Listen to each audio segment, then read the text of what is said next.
should have our desks cleared. We don't need books out. You can get out your chocolate fever book if you'd like. If you want to follow along a little bit. If you don't have it, it's okay. I know. No, what we're going to do is... No, we're not doing our test yet. Our test is this afternoon. We're going to do a little writing activity. Oh, I bet you like writing. Don't worry, this is a fun writing. This is like a journal writing. This isn't a structured, extended response writing. This is a putting our thoughts down on paper, expressing ourselves kind of writing. This is more fun writing. There's one particular part of this book that we're going to focus on today.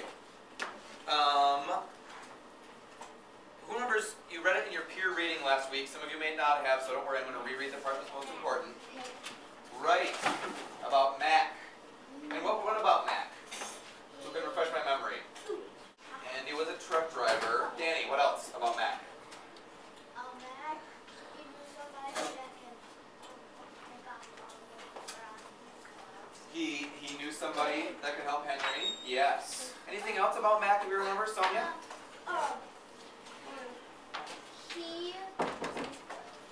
He was African American, and at first everyone was just he wasn't proud of himself being African American, but then he was independent, and he liked being independent and individual. He felt proud of himself, and that's what he wanted Henry to feel like. Oh, that's perfect. That ties perfectly in with what we're going to talk about today. So, if you have your book, you can open up to page 61. I'm going to read a short passage, and then we're going to do our writing. And I'll tell you what you're going to write about as soon as we're done reading it. So just listen or follow along, okay? Mac chuckled softly. He looked away from Henry. How would you like it, Mac, if people stared at you? You know, kid, I've had some experience in that line myself, the big man said quietly. You mean people stare at you? Uh-huh, Mac said. When you're black and most of the other people are white, that's bound to happen. Gee, Mac, Henry said, I'm sorry. Oh, it's nothing personal, kid. Besides, by the time I was your age, I'd gotten over it. But you know, getting stared at, and some other things, got me thinking. If there's so many white people, and so few black people, why, that kind of makes me unique. You mean special? Exactly right.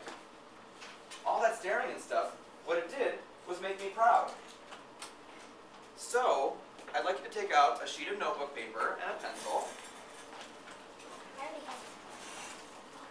And we are going to spend 20 minutes. I'm going to set the timer over there.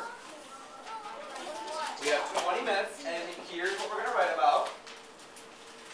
You get to choose one of these three options. We get the lights.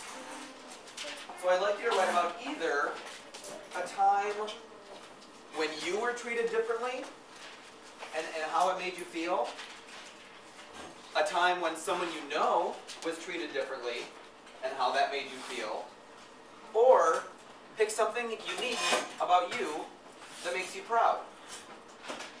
You can pick any one of those three.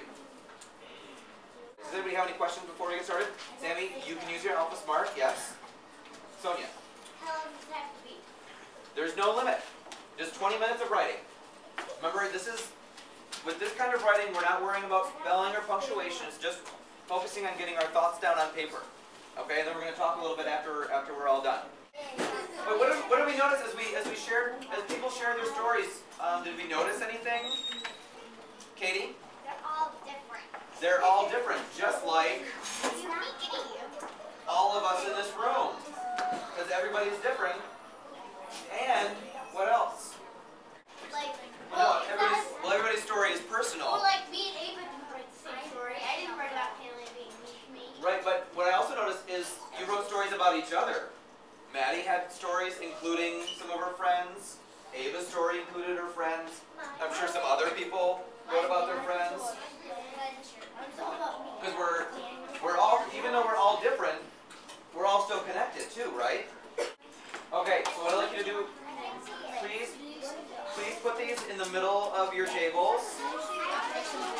Put them in the middle of your tables, and let's quietly